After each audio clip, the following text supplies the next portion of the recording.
मनीष कश्यप को तो जयराम भाई से तुलना मत कीजिए।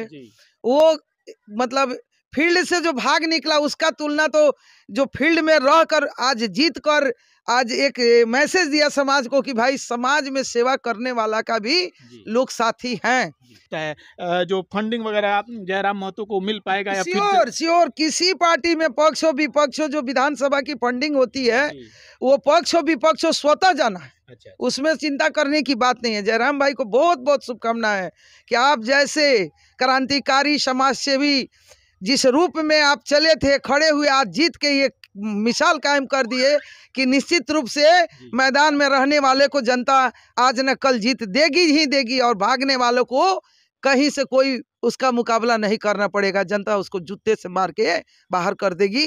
ये जयराम भाई ने साबित कर दिया। क्या कहिएगा? नहीं, मैं तो बोल दी थी ना कि मनीष जहाँ भी वोट मांगेंगे उससे उनको बेनिफिट नहीं मिलेगा। मनीष जहाँ जाएंगे उनका नुकसान उस पार्टी को भुगतना पड़ेगा नतीजे पे। तो मैं तो बोल चुकी थी कि देखिए जिस आदमी का छवि ही नहीं रहा वो दूसरे का छवि को क्या बना सकता है। तो पहले ही बोल दी थी कि मनीष जहाँ जहाँ जाएंगे वहाँ विनाश होगा। एक युवा चेहरा जयराम महतो, हमेशा जयराम महतो का जो चर्चा है झारखंड विधानसभा चुनाव में हुआ है, नया पार्टी का निर्माण करके 71 सीटों पर अपना उम्मीदवार उतारना और कहीं ना कहीं वो अपना जो सीट है वो डुमरी विधानसभा से चुनाव लड़ रहे थे, वहां से वो सीट निकाल लिए हैं, उनको लेके क्या कहिएगा? बहुत खुशी है। यही चीज मैं मनीष कश्यप को बताना चाह रही थी कि भाई तुम डरो नहीं। कोई चुनावी बन के पैदा नहीं होता है। हर आदमी जब पार्टी पैदा करता है तो नया होता है, लेकिन जब पार्टी अपने पार्टी लेवल के स्तर पे अच्छे अच्छे काम समाज में जब हम लोग करते हैं तो एक बेहतर नाम के द्वारा पार्टी का परफॉर्मेंस होता है। तो मनीष भाई को मैं यही बताई थी कि तुम भागो नहीं मैदान छोड़ के। मनीष कश्यप अगर यहाँ लड़ा होता तो कुछ भी कहना मुश्किल था। अगर हारता भी मनीष भाई तो बहुत जो है कम वोट से हारता, और हार के भी हमको लग रहा था कि अगला लोकसभा बेतिया ये तय करती कि मनीष कश्यप चाहे किसी तरह आते अगली चुनाव उनकी जीत। हम लोग तो संभवतः प्रयास कर रहे थे कि ये चुनाव उनका निकले, लेकिन जिस तरह से मैदान से निकल के हिजड़ा की तरफ भाग निकला, ये चीज जो है आज देखिए झारखंड में प्रचार करने गया वहां भाजपा को मार हो गई।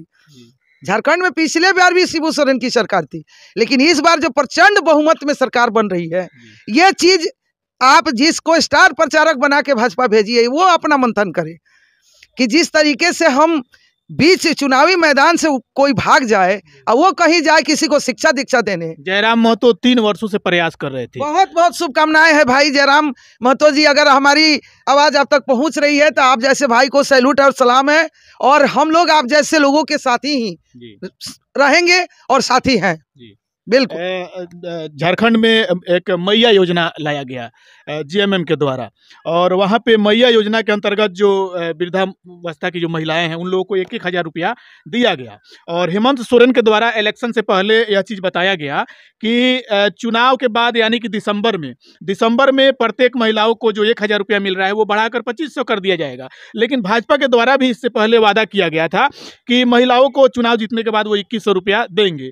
तो कहीं ना कहीं इसमें भी महिलाओं को वोट इधर से उधर हुआ है। ऐसा कुछ नहीं है, भाजपा की बड़बोली है। भाजपा बोल बोल के सरकार में है।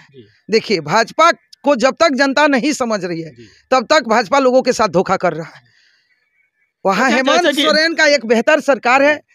ठीक है, जनता एक बार चुन देती है तो बहुत जल्दी किसी को हटा नहीं पाती है, ये भी बहुत निर्णायक शब्द है। लेकिन महाराष्ट्र में तो भाजपा की प्रचंड जीत हुई है। इसके पहले क्या स्थिति थी उसको भी देखिए। तो देखिए अभी हमारे यहाँ जो चुनाव हुआ है, चलिए प्रचंड जीत है। मैं तो नहीं समझ पाती है कि जो जनता 5 साल तक नेताओं को गाली देती है वही जनता फिर उसको चुन के खड़ी कर देती है। आखिर जनता कैसी है, मुझे ये बात समझ में नहीं आता है कि जब दिक्कत होती है, जिसको लोग जिताते हैं, जिसको लोग चुनते हैं, दिक्कत होती है तो फिर उसको छोड़ के समाज सेवी के पास पहुंच जाते हैं। तो मुझे नहीं समझ में आता कि 5 साल जनता किस भाव में गाली देता है और किस व्यू में वोटिंग कर देता है फिर उसी आदमी को। ये बहुत निंदनीय है। अच्छा, हमारा लास्ट सवाल होगा कि झारखंड में जिस प्रकार से अभी चुनाव बीता है वहाँ पे हेमंत सोरेन की सरकार बन रही है, फुल बहुमत से वहाँ पे सरकार बन रही है। इस दरमियान जो जेएलकेएम के जो जयराम महतो है, कहीं ना कहीं क्रांतिकारी विचारधारा से, जिस प्रकार से यहाँ पे मनीष कश्यप क्रांतिकारी विचारधारा से आए थे, हालांकि बाद में जो भी हुआ वो मनीष कश्यप को तो जयराम भाई से तुलना मत कीजिए। वो मतलब फील्ड से जो भाग निकला उसका तुलना तो जो फील्ड में रहकर आज जीत कर आज एक मैसेज दिया समाज को कि भाई समाज में सेवा करने वाला का भी लोग साथी हैं।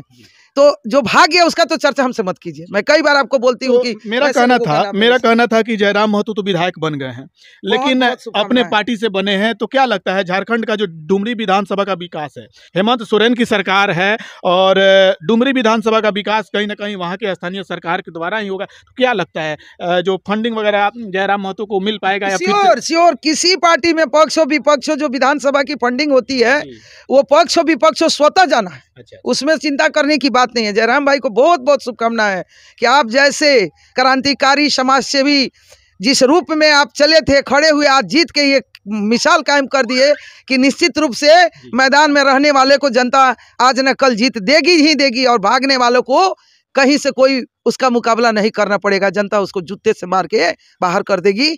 ये जयराम भाई ने साबित कर दिया। अच्छा।